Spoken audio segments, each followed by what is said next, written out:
Pan de Vida Diario, una palabra de aliento para comenzar el día de la mano de Dios.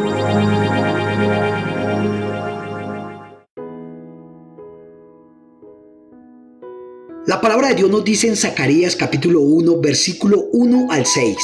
En el 8º mes del año segundo de Darío, vino palabra de Dios al profeta Zacarías, hijo de Berequías, hijo de Iddo, diciendo: Se enojó Dios en gran manera contra vuestros padres.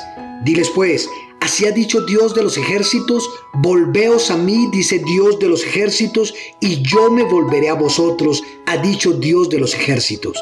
No seáis como vuestros padres, a los cuales clamaron los primeros profetas diciendo: así ha dicho Dios de los ejércitos, volveos ahora de vuestros malos caminos y de vuestras malas obras, y no atendieron, ni me escucharon, dice Dios.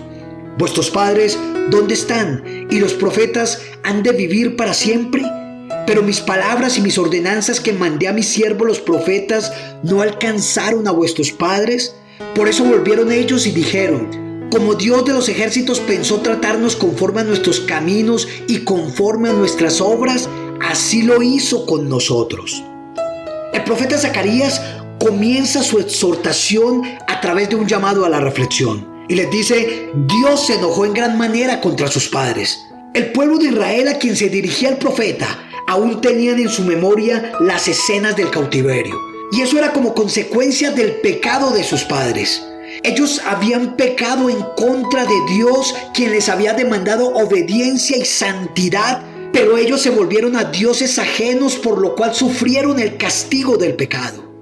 Zacarías les muestra un Dios con un carácter santo, quien a pesar de amar a su pueblo, no tolera el pecado, y los invita al arrepentimiento diciéndoles lo que Dios expresaba: volveos a mí, regresen a mí, vengan a mí nuevamente. Y ese llamado va seguido de una hermosa promesa: y yo me volveré a vosotros. Santiago lo expresó de una manera muy similar: acercaos a Dios y Él se acercará a vosotros. Es un llamado permanente y además universal, lleno de amor, de compasión, de restauración. Es el mismo Dios quien llama al arrepentimiento.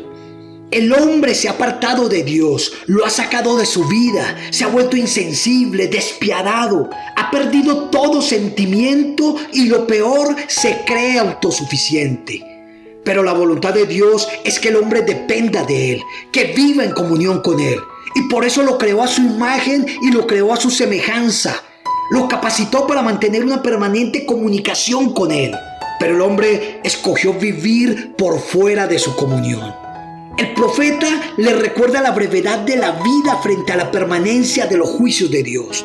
Le recuerda que sus padres murieron al igual que los profetas, pero sus profecías se cumplieron. Dios llama al arrepentimiento. Sepa, querido amigo o amiga que me escucha, que Dios no tolera el pecado. Y a pesar de su amor y a pesar de su misericordia, Dios por su santidad no puede soportar el pecado. El enojo de Dios está sobre el pecado. Hoy, al igual que en los tiempos de Zacarías, el Señor hace un llamado al arrepentimiento genuino, con la promesa que Él también se volverá al pecador arrepentido. La bendición más grande que un hombre puede recibir es entablar nuevamente una comunión con su Creador, la cual se perdió por causa del pecado. La finalidad de Dios es que el hombre vuelva su mirada a Él, que se arrepienta de sus malos caminos. Y es por esto que envió a su Hijo a morir en la cruz, para que por medio de su sacrificio el hombre pueda acercarse nuevamente a su presencia.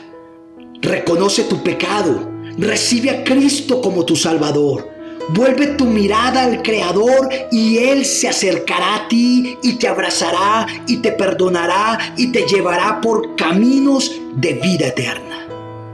Si quieres recibir a Jesús como tu Salvador, yo te invito a que repitas esta oración conmigo. Amado Dios, reconozco que me he apartado de tu camino, que he pecado contra un Dios justo, bueno y misericordioso. Acepto mi culpa y te pido que por medio de la sangre preciosa de tu Hijo Jesús, mis pecados sean borrados y sean perdonados. Reconozco y acepto a Jesús como mi Señor, como mi restaurador, como mi único y suficiente Salvador. Te pido que entres en mi vida, que seas tú el dueño y gobernador de mi ser. Escribe mi nombre en el libro de la vida y séllalo con tu Espíritu Santo. Ayúdame a no apartarme de ti y a caminar conforme a tu voluntad. Amén y amén.